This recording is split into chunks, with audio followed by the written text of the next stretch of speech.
جبریل اتر آئے سمیٹے ہوئے پر.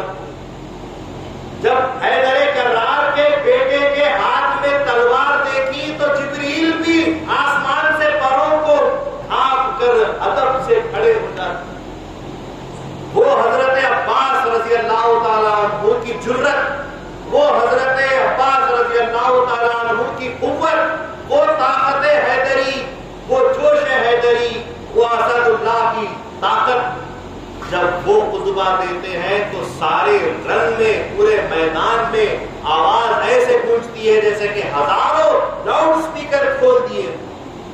وہ شیر کی دہاڑ کہ سارے کے سارے بکریوں کے مانند، میمنیوں کے مانند کانپنے لگے. اس کے بعد حضرت عباس رضی اللہ تعالیٰ عنہ اپنی تلوار کو ہلاتے ہوئے گھماتے ہوئے دشمنوں سے کہتے ہیں، آتا کو سنا کر کہا کون آتا ہے دیکھے، نیزے کو ہلا کر کہا کون آتا ہے دیکھے، تیروں کو ڈلا کر کہا کون آتا ہے دیکھے، شمشیر دکھا کر کہا کون آتا ہے دیکھے. ہم شیر ہیں، ہم کو کوئی للکار سکے گا، تلواریں تو ایسی ہے کہ کوئی دم مار سکے گا. یہ کہتے ہوئے چلے جاتے ہیں اور پھر فرماتے ہیں، اپنے آپ کی پہچان دیتے ہیں کہ ہوشیار ہو، میں فاتح خیبر کا پسر ہوں. حضرت علی رضی اللہ تعالیٰ عنہ نے خیبر کا دروازہ ایک ہاتھ سے اٹھا کر پھینک دیا تھا، جس دروازے کو سو لوگ ہلا نہیں سکے، اٹھانا تو دور کی بات، حضرت علی نے ایک ہاتھ سے خیبر کو اٹھا کر پھینک دیا تھا دروازے کو. تو وہ کہتے ہیں کہ ہوشیار ہو، میں فاتح خیبر کا پسر ہوں، سب کائے حرم ساتھی کوثر کا پسر ہوں، میں شیر خدا قاتل انتر کا پسر ہوں، عباس میرا نام ہے حیدر کا پسر ہوں. پانی کے لیے آتا ہوں، تم روکو تو دیکھو، شیروں کی لڑائی ہے، تم ٹوکو تو دیکھو. یہ کہتے ہوئے پھر آپ جوش کے ساتھ، جوش جوانی کے ساتھ، پوری پھرتی اور روانی کے ساتھ ان پر ٹوٹ پڑتے ہیں اور تمام صفوں کو چیرتے ہوئے گویا کہ ایک زبردست تیز بندوق کی گولی چلا دی ہو، اس طریقے سے پوری صفوں کو چیرتے ہوئے نہر فرات تک پہنچ جاتے. کسی کو ہوش بھی نہیں کہ عباس کہاں سے آئے، کہاں چلے گئے. ایسی رفتار اور ایسی تلوار گھمائی کہ کئی کٹتے ہوئے راستہ بن گیا اور نہر فرات تک پہنچ گئے. نہر فرات پہنچنے کے بعد حضرت عباس رضی اللہ تعالیٰ عنہ نے مشک میں پانی بھرنا شروع کیا. انسان، بشر، کیفیت انسانیت اس کے اندر ہوتی ہے، حس اس کے اندر ہوتی ہے. جب پانی بھرنا شروع کیا تو سوچا کہ 2 گھونٹ پانی پی بھی لوں، لیکن جو ہی پانی بھرنے کے بعد پانی پینے کا خیال آیا تو معصوموں کے بلکنے کا واپس خیال آ گیا، ان بچوں کے رونے کا خیال آ گیا. تو فوراً ارادہ کیا، اب پانی کا ایک قطرہ بھی اسی وقت اپنے گلے میں جانے دوں گا جب ان پیاسوں کی پیاس بجھا دوں. پہلی کوشش یہی ہوگی کہ پہلے ان کو پلاؤں پھر خود پیوں. یہ وہ بزرگ تھے جو پہلے تقسیم کرتے تھے پھر خود اپنے لیے رکھتے تھے. یہ آج کا گناہگاروں کا دور ہے کہ پہلے تقسیم کرنے والا خود رکھ لیتا ہے، بعد میں لوگوں کو تقسیم کرتا ہے. وہ بزرگ ایسے ہی تھے جن کی تعریف اللہ تبارک و تعالیٰ فرما رہا ہے کہ وہ اللہ تبارک و تعالیٰ کہتا ہے اللہ یعطی وانا قاسم. حضور فرماتے ہیں اللہ عطا کرتا ہے اور ہم تقسیم کرتے ہیں. وہ بزرگوں کا مقام تقسیم پہلے سوچی، خود کے لیے نہیں رکھا اور فوراً مشق کا منہ بند کر دیا، پیٹھ پر لگا دی اور پھر تلوار گھماتے ہوئے آگے بڑھے. جیسے ہی وہ واپس آنے لگے کہا کہ عباس کو تلواروں اور نیزوں سے نہیں پکڑا جا سکتا ہے، بس وہ کس سمت سے آ رہے ہیں، کس جانب سے آ رہے ہیں وہ دکھ گیا ہے، بس تیروں کی برسات کر دی اور اس پہ سے تیروں کی برسات کرنی شروع کر دی. ہوا یوں کہ تیر برسنے کے بعد ان کا گھوڑا اور گھوڑے کی رفتار تھوڑی سی کم ہوئی، کئی تیر لگنے کے بعد خود ان کی جوش اور ان کی رفتار بھی تھوڑی سی دھیمی ہوئی، لیکن پھر خیال آیا کہ پانی پہنچانے کا عہد لیا ہے، بچوں کو پانی پلائے بغیر نہیں رہوں گا، پھر گھوڑے کو بڑھائے، لیکن ایسے میں نوفل نے ایک ایسی تلوار پیچھے سے دھوکے سے ماری کہ حضرت کا بالکل پورا بازو شہید ہو گیا، ہاتھ کٹ کر گر گیا، ہاتھ شہید ہو گیا۔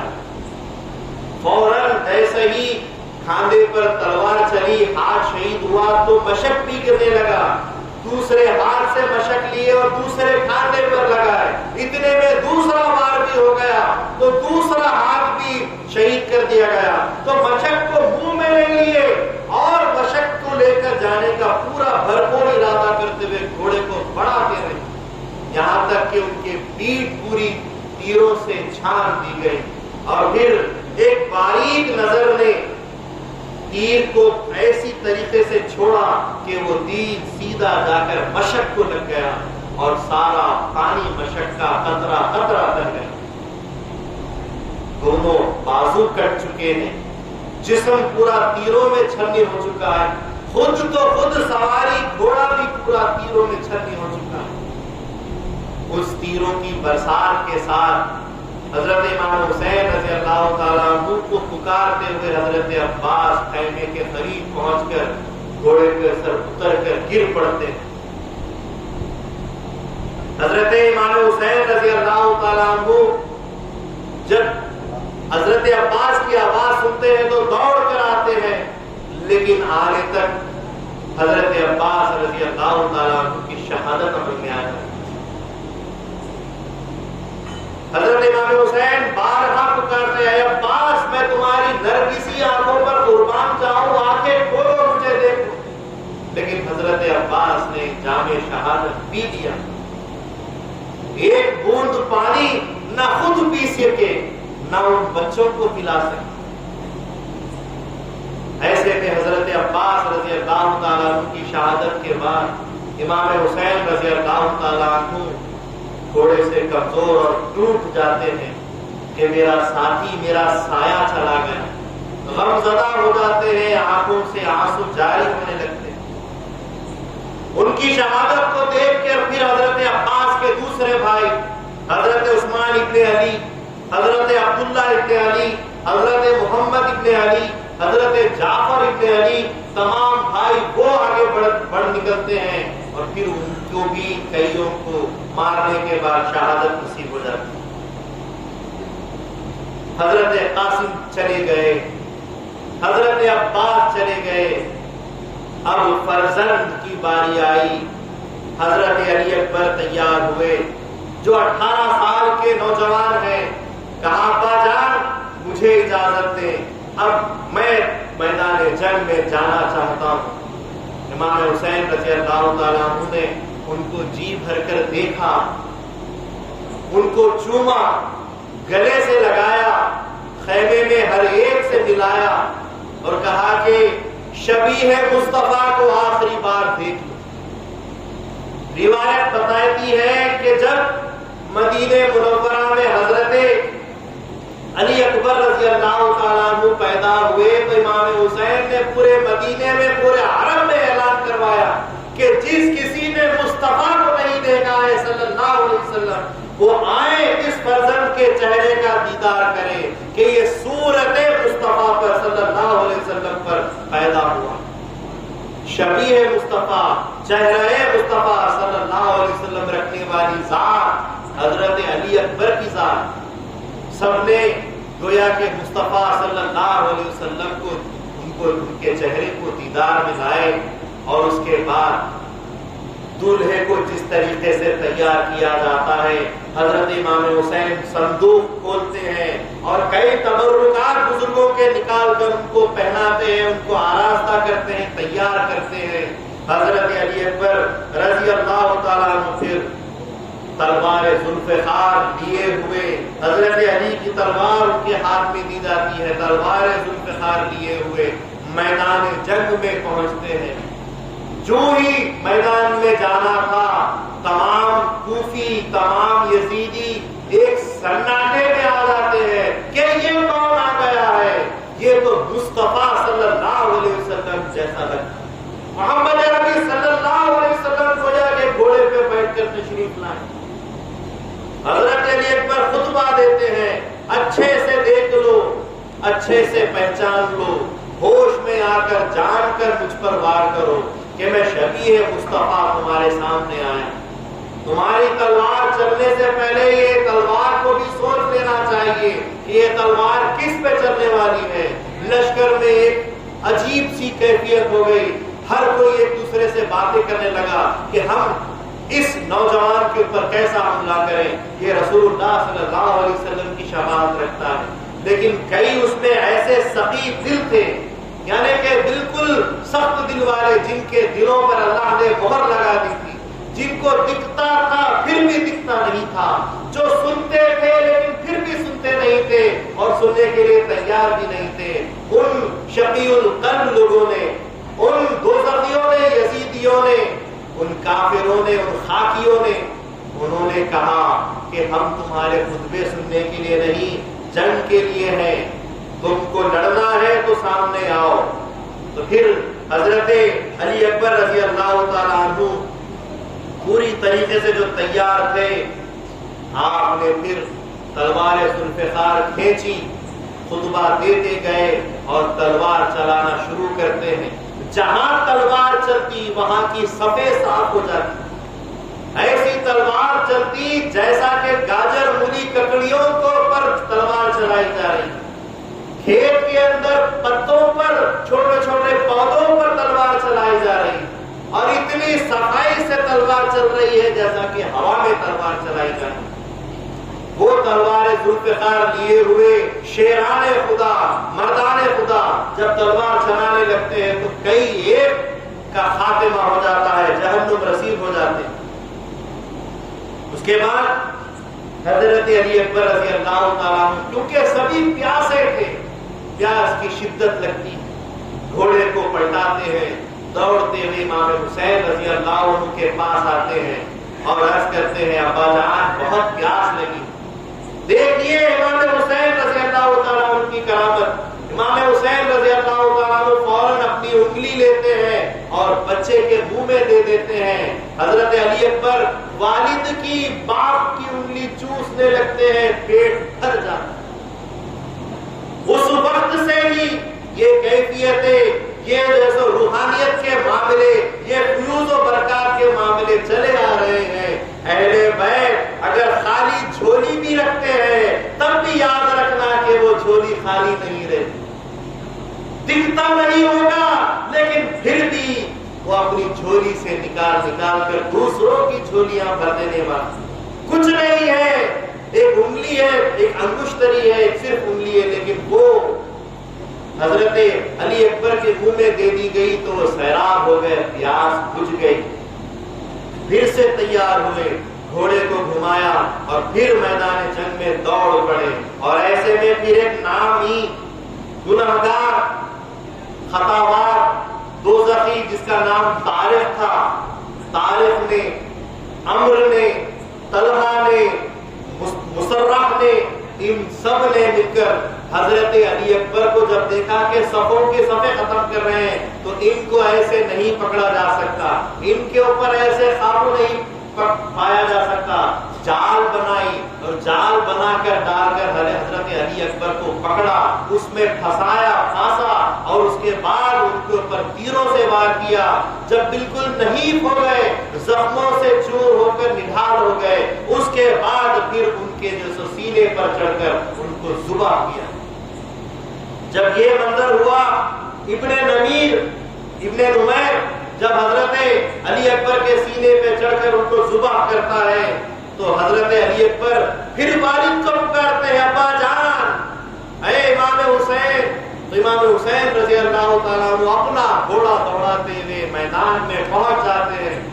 حضرت امام حسین کو دیکھ کر سارے دشمن ہٹ جاتے ہیں، بھاگ جاتے ہیں، چھوڑ دیتے ہیں۔ امام حسین اپنے فرزند کے لاشے کو لیتے ہیں، خیمے میں لاتے ہیں، لٹاتے ہیں اور کہتے ہیں اے میرے لختے جگر پیارے بیٹے، ابا جان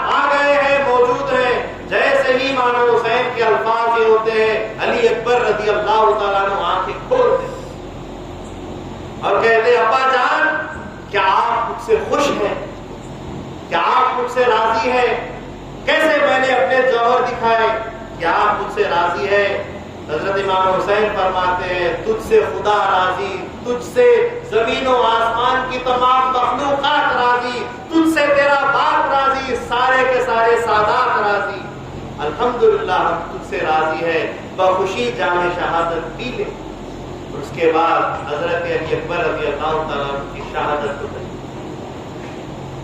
امام حسین رضی اللہ تعالیٰ عنہ اپنے اس فرزند کی شہادت کے بعد بچے کو خیمے کے اندر کفن کی طرح کچھ اڑا رہے تھے، ایسے میں بی بی زینب رضی اللہ تعالیٰ عنہ بی بی شہر بانو کی گود سے نونہال چھوٹا سا علی اصغر اٹھا لاتی ہے کہ بولے کہ ماں کی چھاتی سوکھ چکی ہے، بھوک پیاس کی وجہ سے دودھ نہیں آتا، بچہ بلبلا رہا ہے، بھوک پیاس سے تڑپ رہا ہے، اے امام، اے میرے پیارے بھائی، اس بچے پر رحم کرے، شہر بانو پر رحم کرے، اپنی اولاد پر رحم کرے، ان کو بتائے کہ جوان بڑے جو ظلم کرنا ہے ان پر کرے، لیکن معصوموں نے فرشتہ صفت بچوں نے کیا کیا ہے، ان پر خدا رحم کرے۔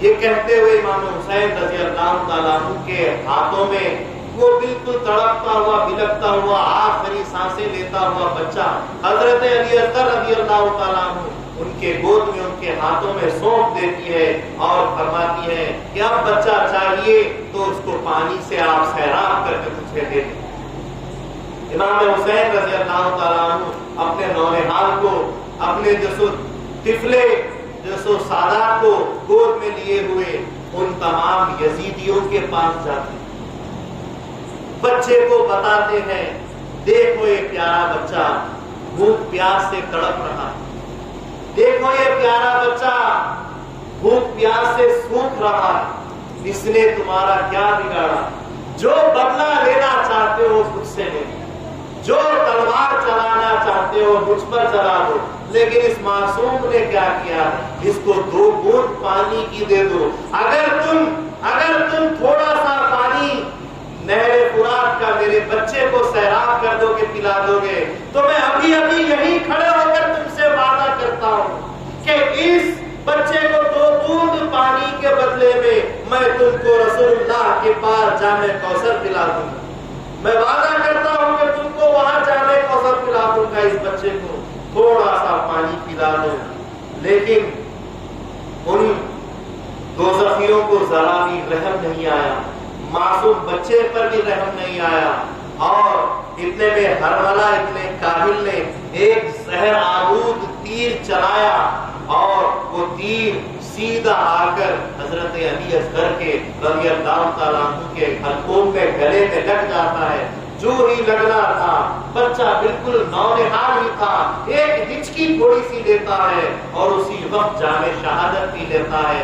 پانی مانگا تھا لیکن اس معصوم بچے کو اسی کا خون پلا کر اس کو شہید کر دیا۔ جب یہ حال ہوا امام حسین رضی اللہ تعالیٰ عنہ نے دیکھا کہ وہ تیر ان کے حلق میں نہیں، گویا کہ ان کے سینے پہ لگ گیا ہے، ان کا سینہ جیسا کہ پھٹ گیا۔ معصوم بچے کو میں نے عاجزی انکساری کے ساتھ پیش کیا کہ پانی پلا دے، لیکن ان کمینوں نے، ان ذلیلوں نے، ان دوزخیوں نے میرے پیارے نونہال بچے کو، جو کسی قابل ابھی کچھ حرکت بھی نہیں کر رہا تھا، لیکن ہمیشہ کے لیے اس کو خاموش کر دیا، موت کی چادر اس پر اڑا ڈالی۔ حضرت امام حسین رضی اللہ تعالیٰ عنہ اپنی ایک چادر میں بچے کو لپیٹ لیتے ہیں اور سینے سے لگا کر گرتے پڑتے بچے کو واپس خیمے میں لے کر آتے ہیں۔ حضرت بی بی زینب جب امام حسین کو آتے ہوئے دیکھتی ہے اور بچہ بالکل خاموش گود میں بیٹھا ہوا آرام کرتا ہوا دیکھتی ہے تو سمجھتی ہے، ذہن میں دل میں خیال آتا ہے شاید پانی مل گیا ہے، بچے نے پانی پی لیا ہے، اس لیے بچہ اب آرام کر رہا ہے، بچہ سو رہا ہے، اور خوشی کا اظہار کر رہی تھی۔ اور حضرت امام حسین رضی اللہ تعالیٰ عنہ اس بچے کے لاشے کو بی بی زینب کے ہاتھوں میں دے دیتے ہیں. بی بی زینب جیسے ہی بچے کے چہرے پہ سے پردہ ہٹاتی ہے, کپڑا ہٹاتی ہے, کیا دیکھتی ہے کہ بچہ پورا خون میں ڈوبا ہوا ہے, اور بچہ نہیں, بچے کا لاشا ہاتھ میں. بی بی زینب کی چیخ نکل جاتی ہے, جو سامنے دوسری بیویاں ہوتی ہیں ان کی بھی چیخیں نکل جاتی ہے. یہ قہر کیسا ہے, یہ ظلم کیسا ہے کہ نوجوان بڑے نہیں بچوں پر ظلم اور بچوں کے حلقوں پر تیر چلا رہے ہیں. یہ کون سی جوانمردی کی باتیں ہیں, یہ کون سے ان کے ارادے ہیں, یہ کون سی طاقت انہوں نے بتلائی ہے کہ معصوم جو سو بالکل جھولی کے خالی کے بچے کو شہید کیا. حضرت بی بی زینب جوش میں آ جاتی ہے, امام حسین سے کہتی ہے, امام حسین میں نے تم کو زندہ بچہ دیا تھا, یہ تم بچے کا لاشا مرا ہوا مقتول بچہ, شہید بچہ مجھے دے رہے ہو, یہ کیسے میں لوں گی؟ اور میں نے جس ماں سے وعدہ کر کے اس کی گود سے زندہ بچہ لائی تھی, یہ بچے کا لاشا اس کے گود میں کیسے واپس کروں گی؟ خدا را آپ بتائیں, خدا را آپ جواب دے کہ میں یہ بچہ کیسے اس کے ماں کے حوالے کروں. تو امام حسین رضی اللہ تعالیٰ عنہ فرماتے ہیں, اے میری پیاری بہن, اے میرے آنکھوں کا نور, میری بیوی سے شہر بانو سے کہہ دینا, اللہ کا نام لے کر کہنا کہ اللہ تعالیٰ نے ہم سے ہمارے چھوٹے بچے کی بھی قربانی مانگی ہے, اور ہم نے اللہ کے دربار میں قربانی پیش کی. اللہ کا نام ان کے سامنے لے لو گی تو ضرور ان کو صبر آ جائے. یہ کہتے ہوئے بچے کو دے دیتے ہیں, وہ بچہ لے جا کر ماں کو دیتے ہیں. ماں بلبلاتی ہوئی تڑپ اٹھتی ہے کہ میں نے زندہ بچہ دیا تھا, یہ مرا ہوا لاشا میرے ہاتھوں میں ڈال دیا ہے. بچے کو خوب لپٹ کر رونے لگتی ہے اور اللہ کا نام لے کر صبر کرنے کی کوشش کرتی ہے. یہ معاملہ, یہ مرحلہ چل رہا ہے, کئی ایک سادات شہید ہوتے چلے جاتے ہیں, یہاں تک کہ اب صرف امام حسین رہ جاتے ہیں. حضرت امام حسین رضی اللہ تعالیٰ عنہ پھر میدان جنگ کا ارادہ کرتے ہیں, تو حضرت زین العابدین رضی اللہ تعالیٰ عنہ جو بیمار ہیں, جو بستر پر آرام کر رہے تھے, دیکھا کہ اب کوئی نہیں ہے, سب جنگ کے حالات دیکھ رہے تھے, اب دیکھا کہ کوئی نہیں ہے, صرف ابا جان حسین ہے رضی اللہ تعالیٰ عنہ.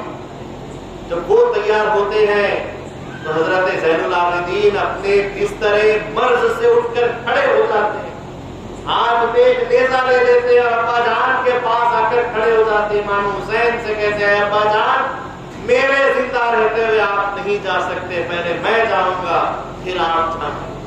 تو امام حسین رضی اللہ تعالیٰ عنہ زین العابدین رضی اللہ عنہ سے فرماتے ہیں, اے میرے پیارے بیٹے, تم میرے جانشین ہو, تم ان تمام محرم عورتوں کے جو سو ذمہ دار محرم ہو.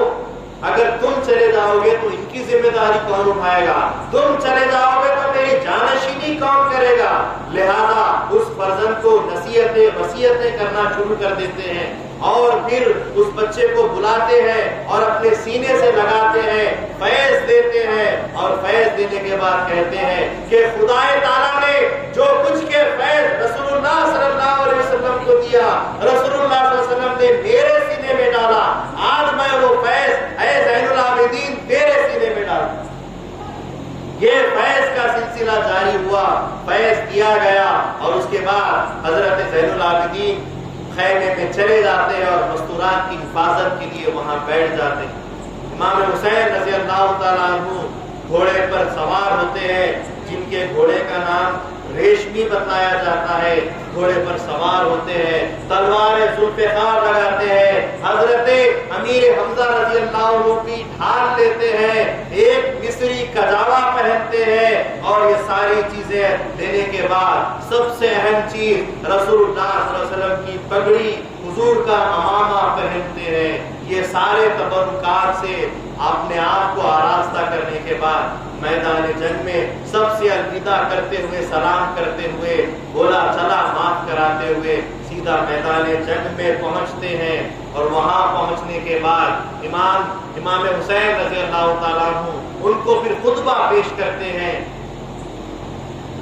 اور دشمنوں نے آپ کا خطبہ سننا پسند نہیں کیا، لیکن پھر بھی امام حسین خطبہ دیتے رہے، فرماتے رہے کہ دیکھ لو اب میں تنے تنہا رہ گیا ہوں، اب صرف حسین باقی ہے، اب تم دیکھ لو کہ نواز رسول باقی ہے، وہ نواز رسول جس نے دوش رسول پہ سواری کی ہے، وہ نواز رسول جس کو رسول اللہ صلی اللہ علیہ وسلم نے ہونٹوں سے چوما اور اپنی ناک مبارک سے سونگا ہے، وہ نواز رسول جس کو کئی خوشخبریاں، پیشن گوئیاں اور بشارتیں اللہ کے نبی نے دی ہے۔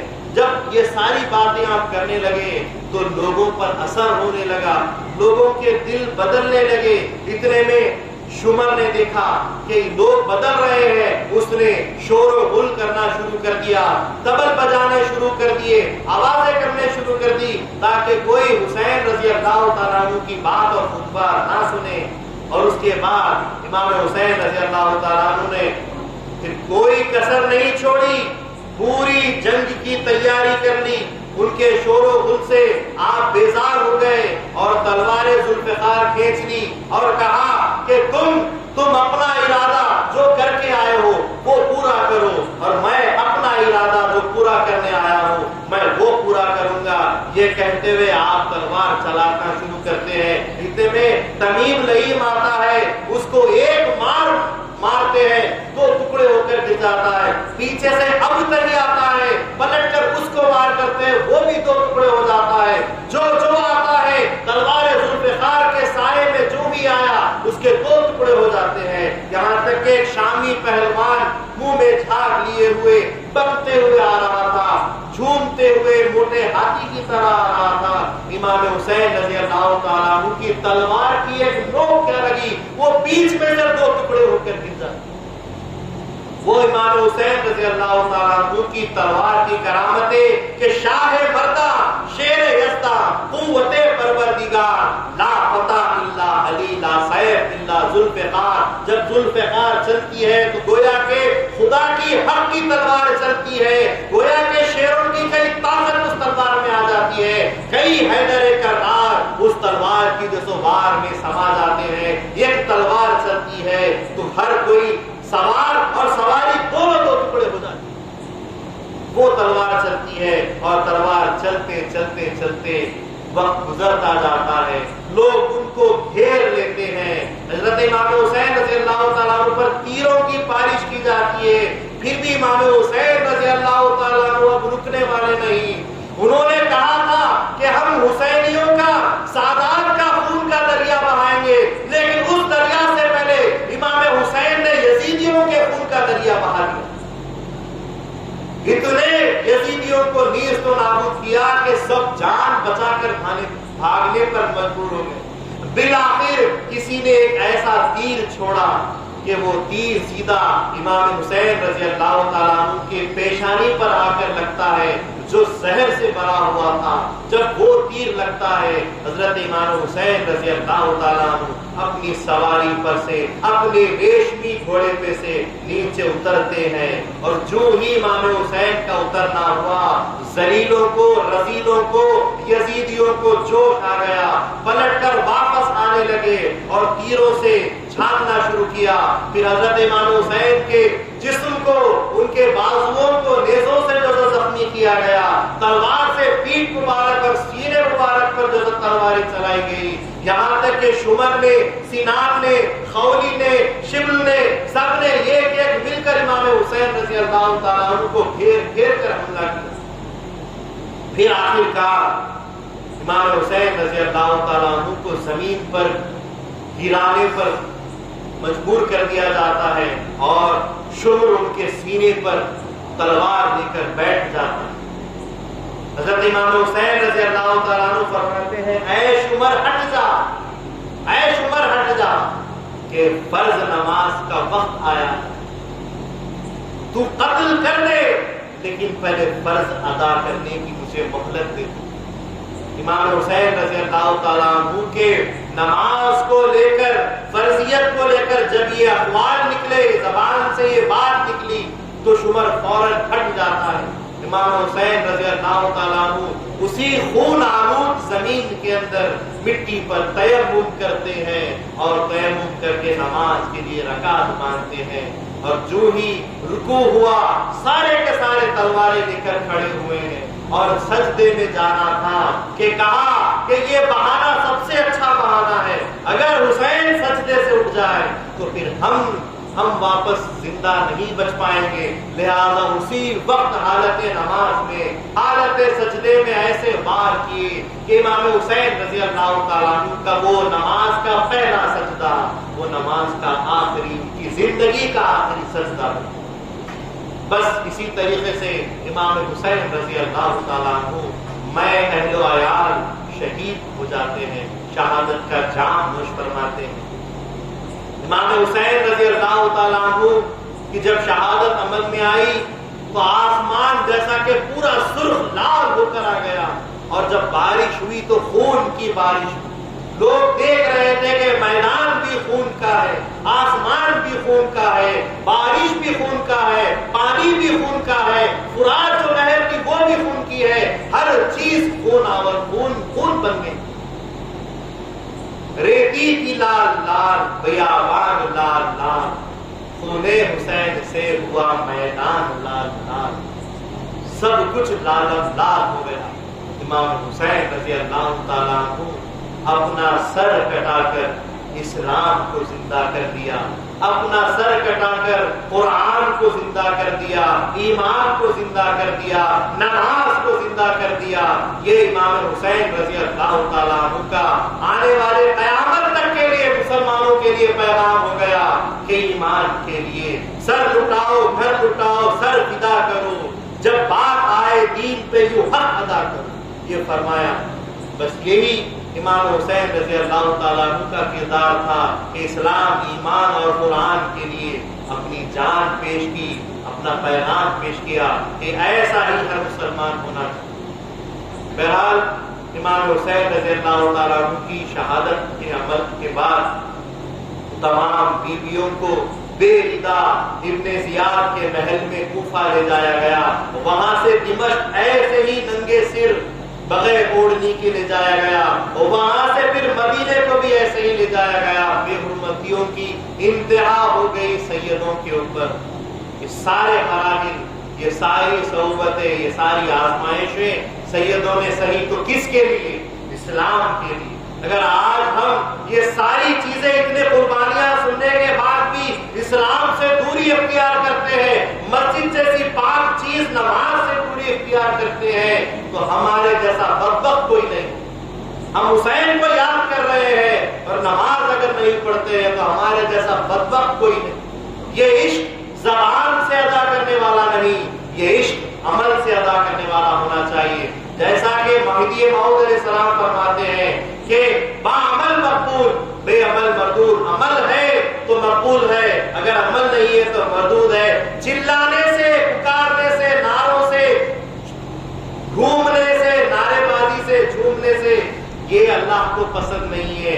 تم وہ نماز پڑھو جس درد کے ساتھ، جس احساس کے ساتھ امام حسین نے نماز پڑھی، وہ اسلام تمہارے اندر پیدا کرو جس کے ذریعے سے تمام اہل بیت نے پیغام دیا۔